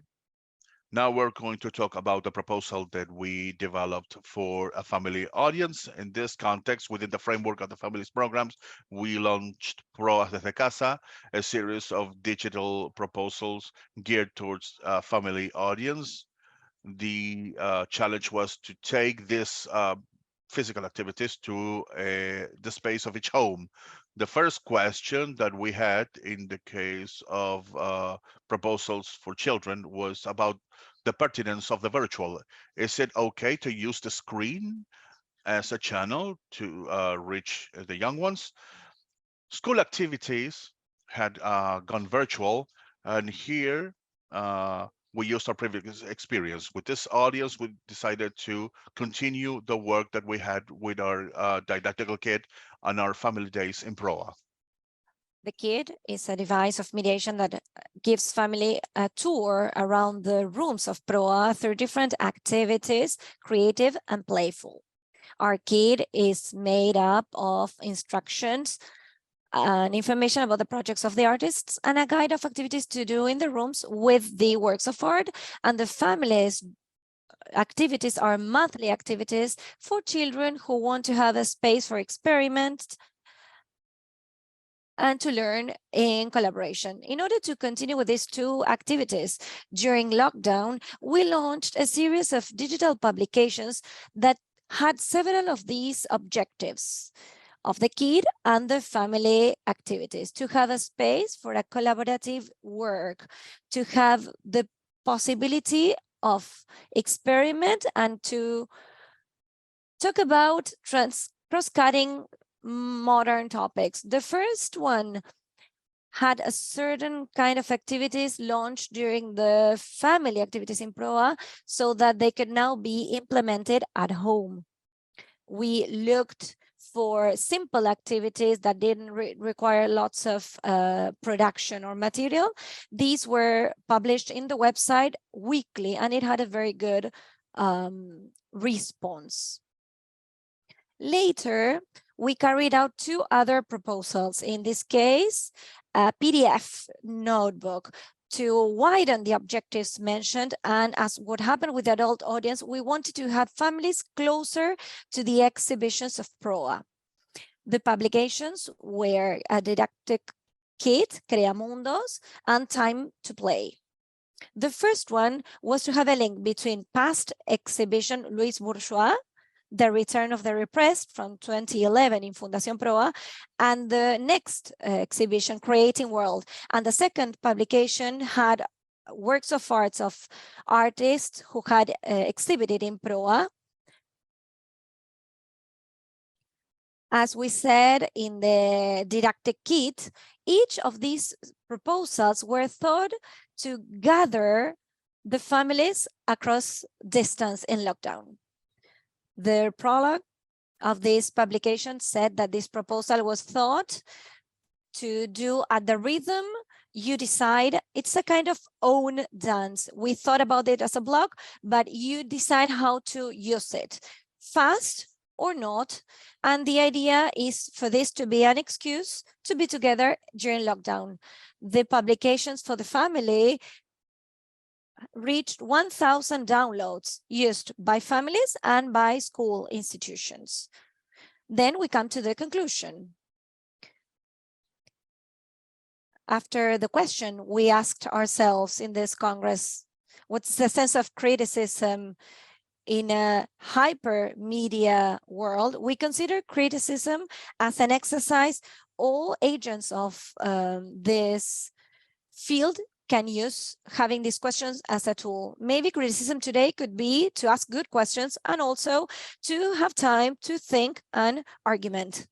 Once we left this emergency sanitary situation, we now have the need to learn from the experience, to have a criticism on what happened. This will be the best guide, and also to ask the good questions.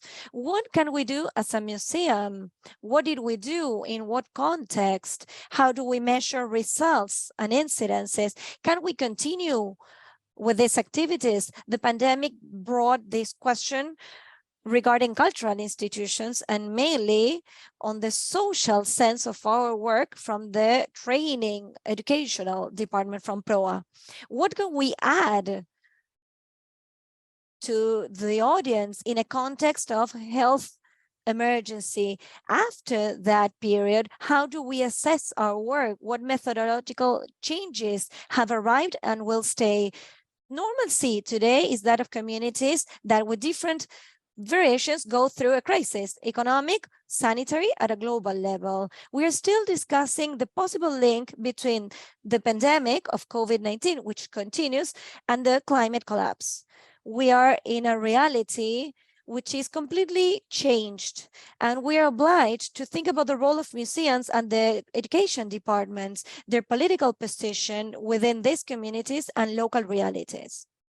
So in our activities, we should think seriously each time about the importance regarding the context, the objectives, modality, content, and especially for whom it is, as we said, to think about the audience. That will be key. And also to have the task of supporting communities, support our activities, which are very important in times of crisis. In these times, we have the challenge of including in the development and management of our activities strategies that will offer a re-encounter with the audience, which is sensitive and sensate regarding the crisis we're going through, and also that in a way that it is effective with the community. Regarding the future, we think about a museum of a society that wants to learn from the mistakes and to go out of this crisis strengthened through reflection and experiences we had from this pandemic. We hope to have a museum which is very much linked with its context and that works at different levels and spaces, physical and virtual. In this sense, we have this idea of Maria Wislodonia, Colombian curator, who suggests a museum that can help to contribute to the new trust of citizenship, a museum that through art can offer models for new citizenships, caring after the other. Regarding digital proposals, we think it's very important to be in contact and to have contact even through screens, to have virtual as a tool to continue with our work, to try to experiment with digital. If that relationship is not physical, if it is digital, we will have to think every day about different proposals and how to restart dialogue.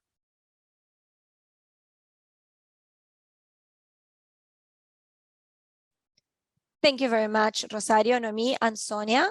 Now we will continue with Fernanda Mujica, and we will have Sofia Ciel for the very last presentation. Fernanda Mujica is a professor of literature of the University of Mar del Plata and a doctoral research fellow of CONICET with a project on digital literatures. She published Un billete de 1000 australes encontrado en un libro de Carl Sagan of Lily Puchen's editorial house, El Núcleo Duro from 2015 and Alberta in 2014. She has published in various specialized magazines, and in 2020, her essay, Todo lo que retrospectivamente ilumina, received the first prize in the critical essay contest on Argentine and Latin America art organized by PROA Foundation and Asociación Argentina de Críticos de Arte. Thank you very much. I would like to thank you all for giving me this possibility of participating and sharing ideas. I am starting to investigate on electronic literature, so I found it interesting to think about the place of electronic literature on a wide sense, and also the dialogue with criticism, which in my case is literary criticism, but given the type of object, I'm always trying to be working with other disciplines. So this is already working. I would like to start with part of a text of a digital art Leonardo Solás uses as a comment between lines 23 and 25 of his file HTML in one of his programs. The spell, that's the name of the work of art, is a device for the random exploration of the land of no man that goes from a word to another. This is a spell to work on the limits of a semantic space formed by the pandemic. The translation is mine because this text is originally in English. We have several elements that make me think about these words as a possible entry to ask some questions. We have an art of work which plays with the limits between words, the spaces of those words, and the possibility of exploring and experimenting those spaces and limits where the web and programming enables. Also, this work of art includes a critic work by the artist that places itself in a new place that shows some keys for reading. This is a production that thinks about that semantic space. The work of art was created in times of, but also by the spatial specificity of the letter. Some of the first works of art, I'm thinking, for example, about Annie poems of Maria Uribe. Also, we talk about a production that talks about service, which are carried out in different spaces, such as that space between words that give us the space for new senses of spelling. Leonardo Solás and her computational artifact ask about the capacity of words of being together, transforming into others, regarding phonetics, synonyms, and also visual similarities, given the coincidences of spelling these words. Solás and his computational artifact also talk about a way of living in the cyberspace, of living in these words, something that still exists in virtuality. Summing up, his work of art has, from two perspectives, a question I want to ask. Which is the place, how to think about a space of electronic literature? Given the multiple virtualities that define this question could be thought from different angles. From a literal question, as we saw, given the space of the letter in the screen, or the question regarding the circulation modes and exhibition in the worlds of literature and art. We can also think about that from the point of being it a question in which it exists in the cyberspace, or also from the question being in a space of openness that these practices create in a social tissue, an algorithmic culture that goes through that standardized and closed. So the question could be asked regarding its political place. Of course, to answer to all these questions goes beyond the limits of this work, but I was interested in mentioning some of the characteristics of the electronic literatures to think about more questions. To write about electronic literature assumes a movement that could result paradoxical. On the one side, the need to define the limit to answer to the question by the object, what is electronic literature? And to distinguish this from other practices, electronic literature is not a PDF. It is not, or is it actually electronic art? Also, a series of productions that cannot be thought but only within the limits of its own definition. When Claudia Cossack suggests that reading the letter, not only in the conventional literature, but also out of it, it follows a drive by Josefina Ludmer. This is why we say that this is a practice that goes out of the borders of the literary. This has lost its spaces, as Cossack says, its privileges from culture, because nobody gives it the roles of it used to have. And also it has more wishes. This is literature which is sometimes not acknowledged, and it still persists as a drive and wish of a letter. The drive to read this in productions which are considered as not conventional is what I'm interested in. in. And regarding having this in a marginal area, as Ludmer said, I think that it might be necessary to rethink about the systems that come from notions such as center, margin, or hierarchy, and to give space to others that come from its technical form, such as links, communities, or networks. I also think of electronic literature as a practice which is difficult to define, that it tends to be difficult to classify, that it kind of puts into crisis the ideas of specificity and autonomy. We cannot ignore that its definition is even more complex if we take into consideration that literature is not the only one out of place. Experimentation linked to digital interfaces and digital support have an expansion towards other languages, visual, sound, IT code, in which none of them depends on the other one. I am also trying to leave that paradoxical movement intact and to think about Fisher that maybe paradoxes come from other worlds, not necessarily extraterrestrial, but of a strange productive world, a mechanism of solidarity and opening towards the other. Electronic literature is therefore, according to Kozak, a practice that is generated in, for, towards, and from electronic devices, actually currently digital. This is from the use of different software, which experimentation is linked to digital interfaces and has material existence out of the book.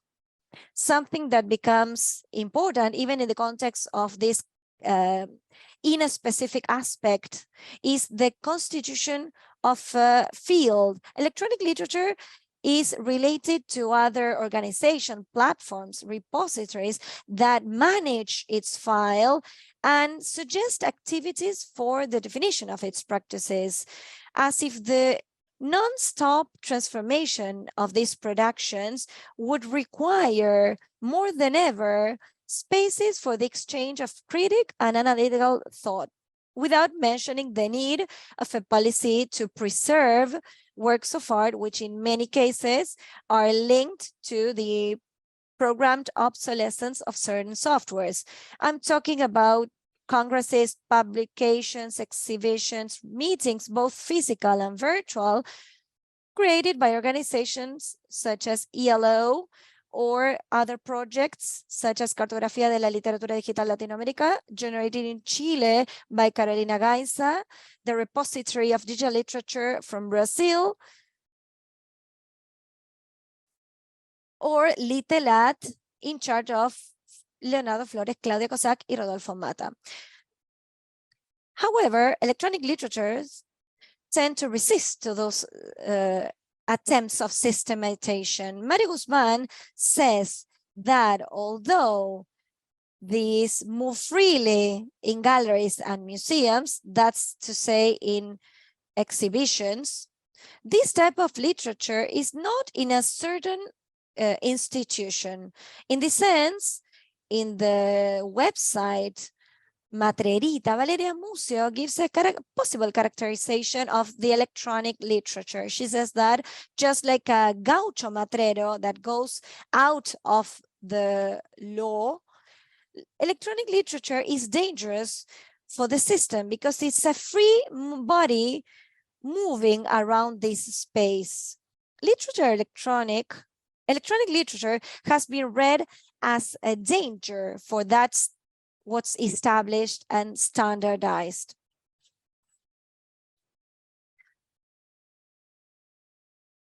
We have potential disruptions together with the danger that experiment suggests in this big division that Huisen will talk about for a previous context. Okay, I will stop here with Solás' production because this is experimental and this is reaffirmed in the critical text I recuperate as a comment to the code that says, letters liberate, free themselves, and live their own lives, and they come together in novel places to see what happens.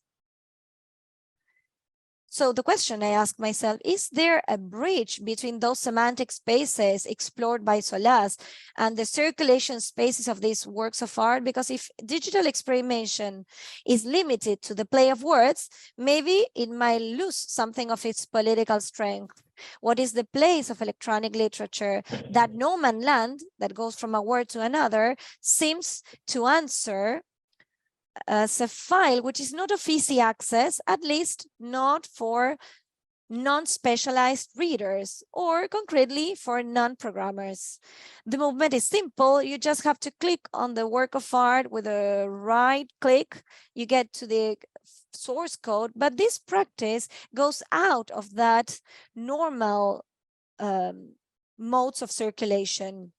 And the same way this text is not very much seen for many of the uses of internet, many other works of art, of electronic literature, are not seen or are only read,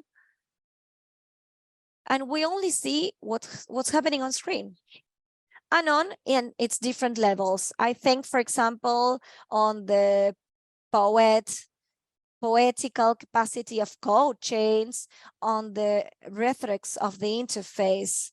How can we live in that no man's land that goes from a word to other, where productions of electronic literature are apparently exploring? What is the space from which this space talk about standardized ways of algorithmic culture?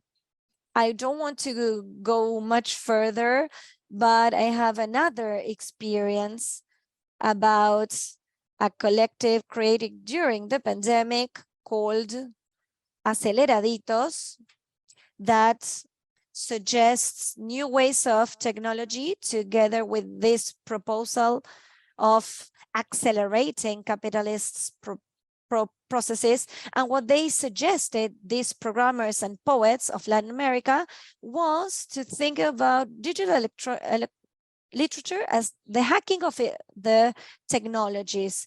They've shared free workshops since 2018 to have new works of art by combining codes. So I was thinking that Aceleradito suggests a project of commonality, open models, and collaborative models that have connection with these common worlds for the inner-specific arts. As Ana Clara Pugliese says, according to the way communities relate to itself, Aceleraditos is not just an electronic literature project, it's also a lab for experiments with new social networks, new ways of living in the world, regarding the collective and poetic reappropriation of technological infrastructure. I had one of Aceleraditos' works. You can show it on screen. I'm not going to carry on with the analysis, but you can check it. It's in the website. And to finish,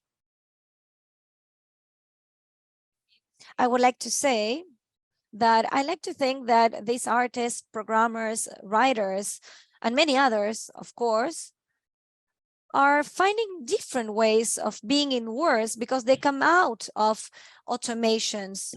And we see words from different spaces. They work with the internet materiality, and they produce a new space to think about different variations of the sense, such as in The Spell of Leonardo Solás or La Trenza by Eva Costello, that works a lot with Google. And instead of being auto-completed by Google's predictions, she gives a space for a pause, she skips any prediction and continues with the poem. That's all.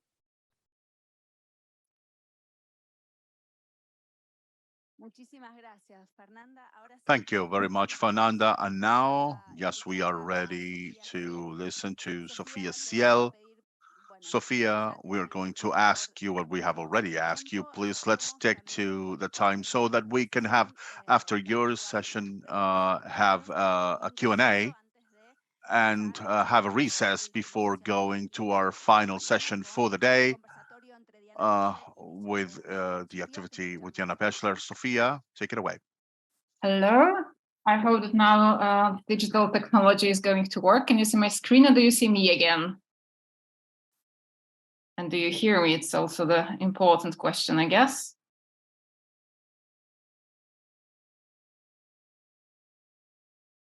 Maybe I'll go Yes, here. we are hearing you and we are seeing your share screen. Fantastic. So then I can Yes. just start. Yes, please. Great. Yeah. So instead of answering like the main question, what we are talking about when we talk about art criticism in the 21st century, I would rather pay attention to this, what we are not talking about, at least not particularly often when we try to talk about art criticism. And these are inequalities. And since I've got only 15 minutes, I will try to focus on a couple of things. And this will be precarity, class, language. And I will frame this discussion in the current context of decolonization. Definitely one of the most vivid ideas and practices within the art context from the last couple of years is decolonization. As I was arguing in my text, Decolonizing Art Criticism, the main focus of decolonization seems to be institutions, mostly museums and collections. And that starting point to me is already problematic in a sense that it tries to find solutions within the already existing structures and systems of power, thereby confirming the hierarchy of domination, exposition, object thinking, and substantiage, ownership and privilege. Institutional issues are certainly important, but what about changing the perspective and instead of focusing on the object side, focus on the subject and look more carefully at the framework of the discussion?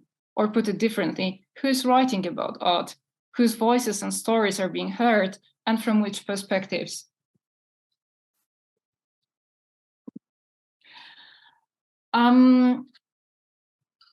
And if we agree from our positions in the art world, be it curator, museum director, art critic, and so on, that we want to recognize and fight hierarchies, structures of power, and inequalities, then such issues are not only connected with the colonial context and histories, but also with social class, gender, race, ethnicity, nationality, and language. Those factors affect what art criticism is about, what issues are discussed, and in which topics and subjects remain visible. And the art world and art criticism especially remain very particular cases of inequality. On the one hand side, art criticism is based on cultural and economic capital, resulting in streams of power that are both formal, related to position and money, and symbolic, the order of appreciation, knowledge, visibility, and recognition. On the other hand, art criticism is a part of precarious capitalism in which text, writers, and language are treated as commodities. This means producing and reproducing low fees, unpaid internships, and connections that privilege those set with cultural and economic capital. Various inequalities of the cultural sector art, including, became especially visible during the pandemic. In January 2021, we could read the following lines in The Guardian. Europe's cultural and creative sector has been hit harder by the coronavirus crisis than every other industry except aviation. It has never known such economic devastation in the past, and its profound after effects will be felt throughout the economic decade. Since more than 90% of operators in the cultural and creative sector are independent authors and artists or small or medium-sized independent companies, the shift online had created a real risk that their unbalanced relationships with global internet platforms will jeopardize their futures. And as a response to the crisis, many European governments, together with European Parliament, started to introduce various subsidy schemes. And financial support remains crucial for the creative class, no doubt, but the trouble is with how to make people receive the money. You already have to be in the system. And theoretically, on the paper, that was very clear. The first sentence opening the research briefing on the situation of artists and cultural workers at the post-COVID-19 cultural recovery in the European Union read, The atypical nature of artistic and cultural work and its precarious characteristics cannot be fully addressed without taking into account broader structural vulnerabilities and challenges faced by the European cultural and creative ecosystem. And as much as these precarious characteristics and vulnerabilities can sound well on the document, it's much more difficult to apply it in practice, also because of other reasons. And I really liked the letter of filmmaker and author Francesca Melandri, who, when Italy had a really bad COVID wave, she wrote a letter that I think is more relevant also to the art. Not this one. Where is it? Yes, that was this one. You will be told that society is united in a communal effort, that you are all in the same boat. It will be true. This experience will change for good how you perceive yourself as an individual part of a larger whole. Class, however, will make all the difference. Being locked up in a house with a pretty garden or in an overcrowded housing project will not be the same, nor is being able to keep on working from home or seeing your job disappear. That boat in which you will be sailing in order to defeat the epidemic will not look the same to everyone, nor is actually the same for everyone. It never was. And I don't know how is your experience, but my experience from my colleagues who used to be freelancers, some of them unfortunately disappeared from the cultural sector. And this part will be this time from the New York Times. And it's the quote from the December 2020. Inequality already present in the economy became even more visible this year with delivery services, restaurant couriers, and personal shopping apps. Low-wage workers were now in far larger numbers coming right to doorstep of well-off, standing here in their masks with their economic precarity was exposed. And as long as low-wage workers are usually identified as cashiers, cleaners, food delivery couriers, the vulnerability of the creative precariat, including art writers, which has been a part of the art world from much earlier than the pandemic started, has never been more evident and at the same time more silent and invisible. When precarity occurred as a concept in the late 70s, it was mostly discussed as a flexible exploitation marked by low pay and intermittent income and unstable working conditions in general. Nowadays, apart from the aforementioned characteristic, what is often emphasized, especially in such fields as the art, is the gap between education and potential possibilities of work. In practical language, it means temporary contracts without health insurance or scarce benefit at best, work much over the normal hours, and below qualifications. When at the end of May 2019, art professionals started to reveal details of their salaries, it occurred that all those allegedly prestigious positions are actually very low paid. And here I'm quoting a text that Gatter et al. From Hyperallergic. Even as museums are described as cash-strapped and expensive to run, their employees are increasingly aware of how infeasible it is for people from low-income or middle-class backgrounds to work in such institutions without other independent sources of income. And as the spreadsheet reveals, more and more institutions are relying on contingent labor, whether fixed-term project positions or fellowships. While the people in those roles are given equivalent responsibilities to those in permanent positions, they generally receive a lower salary and their positions are by definition precarious. And art criticism is often at the end of the line because there are very few people who can write on full contracts. And important to add, maybe well-paid and powerful positions, of course, do exist. But one could recall here Bourdieu saying that recognized power always concerns distinguished processors and the pretentious challengers. But how do structures work? Within the art world, cultural capital functions through social capital, through the networks of relationships between people who live and work together. And success is often predicated on the cultural and social capital, meaning the ability to effectively network with those already on the inside of the system. which gives an effect of producing and reproducing the same patterns. And one of the most important tools of networking is a meeting. And within art discourse, places and occasions for meetings are quite well defined. As for instance, for the year 2021, those writing or working seriously about art should be present, just to name a few, and I'm pretty sure there are much more than this. It's Venue Biennale, it's Documenta Castle, it's Manifesta in Pristina, it's Istanbul Biennale, and much more. And the question is, who can afford all those flight tickets and hotels if they are not paid by the institutions or special grants? Not mentioning the carbon print they leave.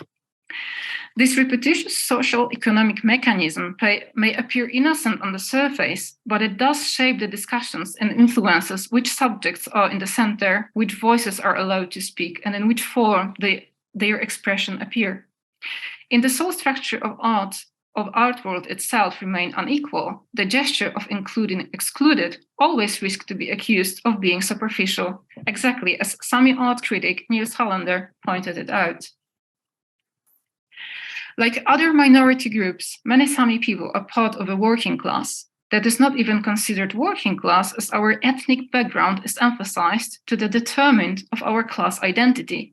We magically transcend our class background when we enter an artistic space, an inclusion that amounts to an exclusion.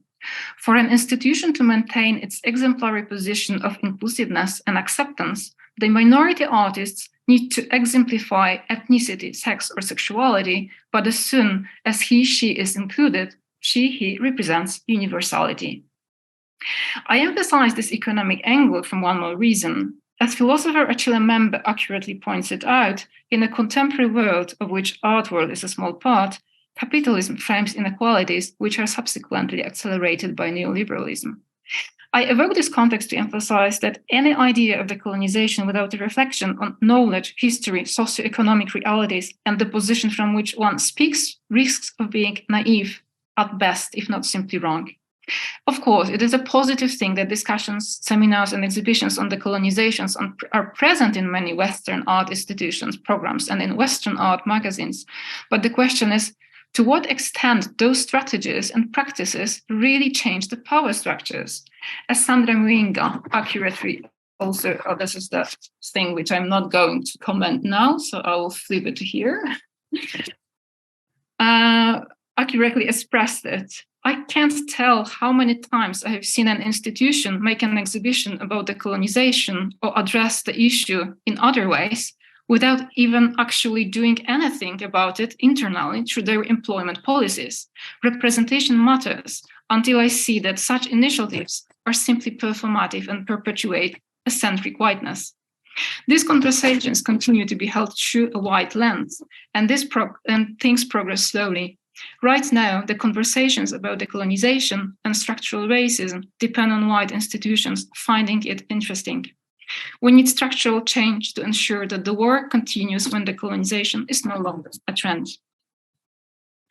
And the good question is how to tell the difference between genuine interest and engagement in vital subjects in the institution or just a trend, snowflake strategies or performative gestures, and how to change the problematic structure.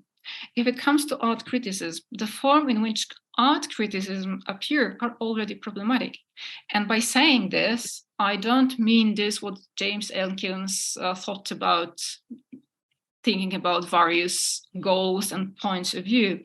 I'm more thinking about the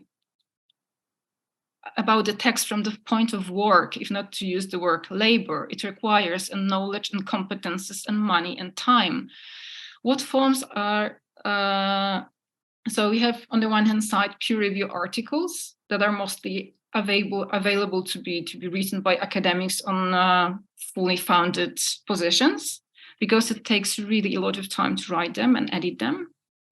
And secondly, we have basically mostly dominated English language journals and magazines that majority of staff positions privilege native English speakers. And those texts are also very often little paid and cannot serve as a main source of income if someone decides to do most writing. And so the situation is that this reinforces already existing social inequalities like class, gender, race, and has a real impact on which subjects and stories are covered and whose voices are heard. This accidental selectiveness creates and maintains an incomplete and false idea of what art is. A few days ago, a minority background artist based in Norway asked me a very simple question. I was wondering if you happen to know a minority background scholar, writer, and researcher who would be keen on writing a text it would be good that that person knows the Norwegian art context, and the text can be either in Norwegian or in English. And the trouble is, I could name definitely artists who could do the artistic project. I could name the curators who could do the curatorial project. But if it comes to writing, I was really not happy that I just could find perhaps 2 or 3 people. And I can only end up here with conclude with Aisha Azoulay quote, that decolonization is about real people whose story was never written. And knowing already that history was written from the supposedly neutral position of objectivity and universality, which in fact was neither universal nor objective, it would be good to find ways for art criticism not to perpetuate the same structures, and at the same time to talk seriously also about precarity and other inequalities. Thank you.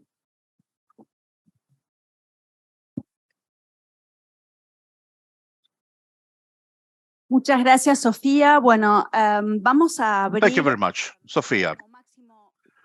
We are going to have, let's say, 2 or 3 questions or comments, because we don't really have time and we want a recess before the next phase. So maybe if the presenters have a comments for the other presenters, or maybe if the audience wants to make a comment or pose a question to the presenters.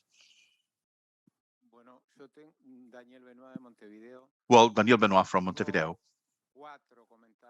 I have 4 comments. I'm going to finish with a question for the first speaker. No, these are short comments. I wanted to thank you, Fernanda, because you introduced me to this unknown world.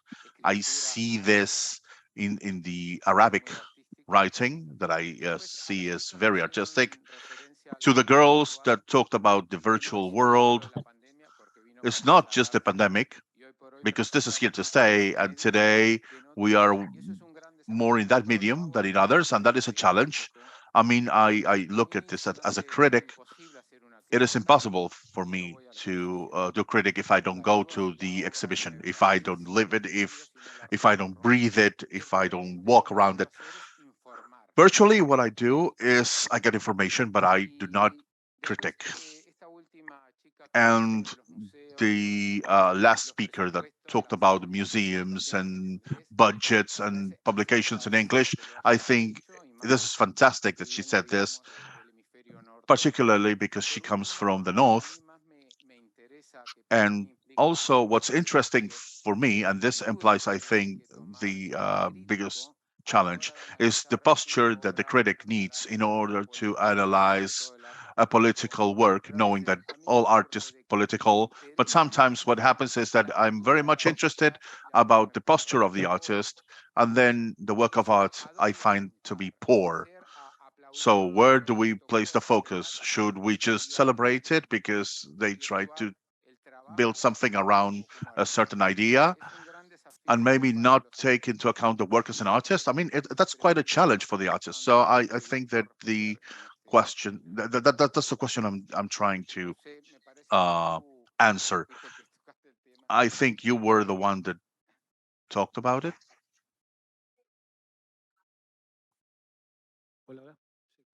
Hello?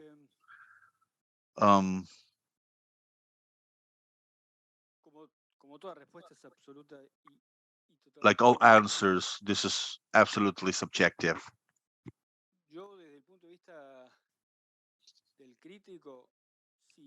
From the point of view of the critic, if the work of art cannot sustain itself, the political vocation of the artist is of no interest to me. really. I mean, if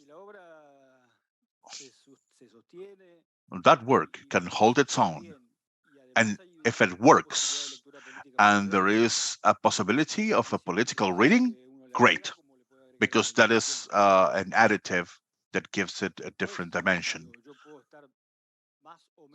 Now, I can agree or disagree with the sensibilities that the artist is touching upon, but if the work of art does not move me as a critic, and it doesn't bring about any reflection of an aesthetical nature, to me, you know, any judgment is null. Likewise, I mean, this might be more controversial. There could be great artists whose political leanings are horrible, and that does happen. And then there's a bigger problem for the criticism because it's different. I mean, you're in the face of a piece of work. Actually, it happens in literature. It's easier to identify because you always have Selena there as an example in this case. But it does happen with visual arts. Just a short story. This happened to me, but it's connected to what I understood from what Anna said. They called me to curate the work of a digital Russian artist. While I was working on that, and I enjoyed it immensely, we had the Russian invasion of Ukraine, and this kid defended the Russian values strongly, and saying that that was not an invasion, that the denazification of Ukraine was necessary.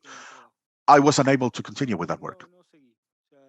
I just stopped. I couldn't continue. I talked to the people that hired me and I said, no. I was not going to continue because I was not comfortable with that decision. I don't know if this maybe replies to your question. And this is absolutely biographical and it has no more value than that. But, you know, this ties between the nature of the art, because I mean, I actually wrote about this somewhere, because, you know, in the abstract, you know, this is a contradiction for myself, because I was very much interested in the work and it was very, very interesting. It worked very well and it could stand on its own 2 feet. But this political leaning was too much for me, and I you know, that was a contradiction for me, because in principle, I think the opposite. But you know, in life, you do what you can.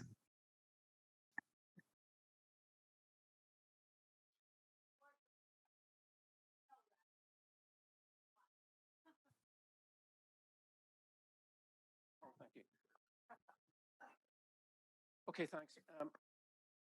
Can you hear me okay? Yeah.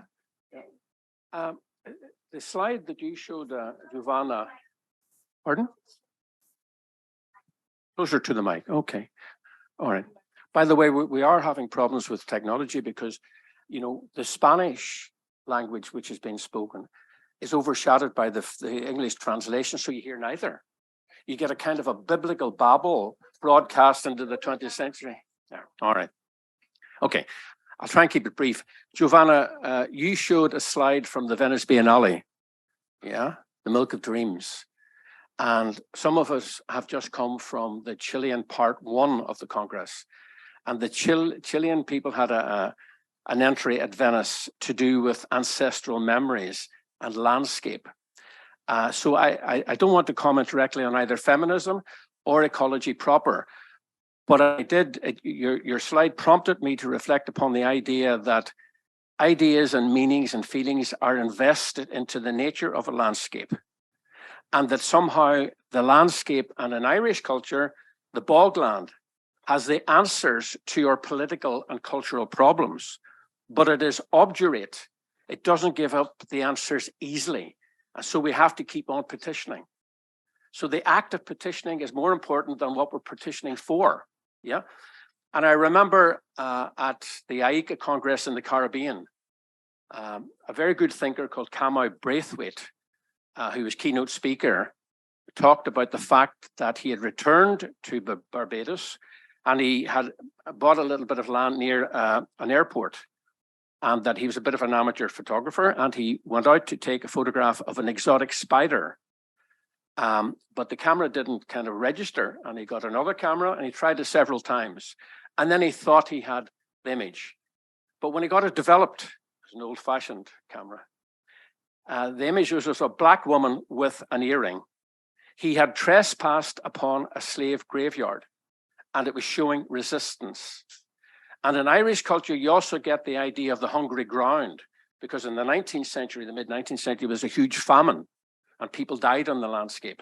And I was reared with my grandparents, and I remember my grandfather saying to me that he was walking across a field one day and he got famished. He got extremely hungry because he had trespassed on a piece of land where someone had died.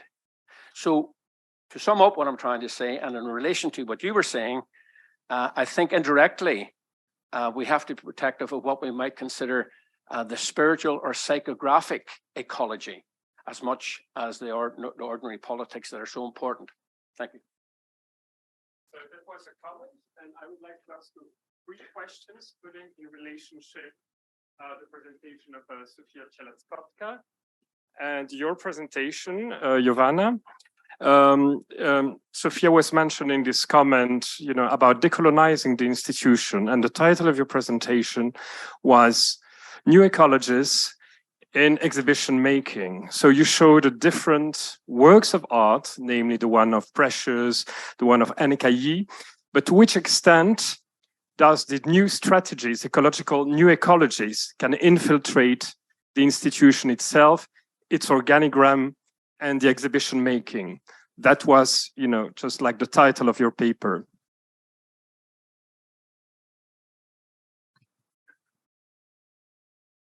Well, thank you for the comment, and this is the crux of the problem. I think that you nailed it, and I'm not an institution person, and I wanted to. That's actually the research that comes into it. But the institutions are, as you can imagine, so difficult to to open to humility, and I was thinking that the whole my as an art historian is it's not for us to kind of the question of learning from examples, not to give the dictates and the solutions, but to start from this humility of knowledge. So I don't have an answer for you, but I have understand what is need to be learned and taught in order to start to truly decolonize, not in saying. And I think this is the point of my talk. If I would continue, would be the starting point of the platform. So not the theory comes into practice, but how this learning is really coming into practice. And this is where I would like to have a true the continuation of so as you said, it's not exhibition making, but if you think how the Chilean pavilion and how the the curators who are giving the artists, I cannot speak of the institutions because I'm not person coming. I mean, I come from the learning from the university, which is an institution, but I cannot speak for the art institution per se. But from this point of view, how curators learn and let the artists the develop that possibility of being in what it is really commoning and being and not just vibing, but letting the space open. I guess that's the starting point. So I hope it answers your question a little bit, but it cannot be answered what you asked right now in a a sentence or in a couple of sentences or even in another talk. But this is the work to be done. And I hope, institutions are listening. That's my only hope for all the, people who are working with institutions with humility from the artists and from the audiences. That's what I want to say. Work is never done to be consumed. And I think that's what we learned. That's what I learned from being in these spaces that I just mentioned and many others. Thank you. Thank you, everybody. Thank you so much to everybody, all the panelists from what. Muchas gracias a todos y todas. Hacemos un Thank you breve... to all. We are going to make a short break, and then we will have the discussion between Ticio Escobar and Diana Weschler.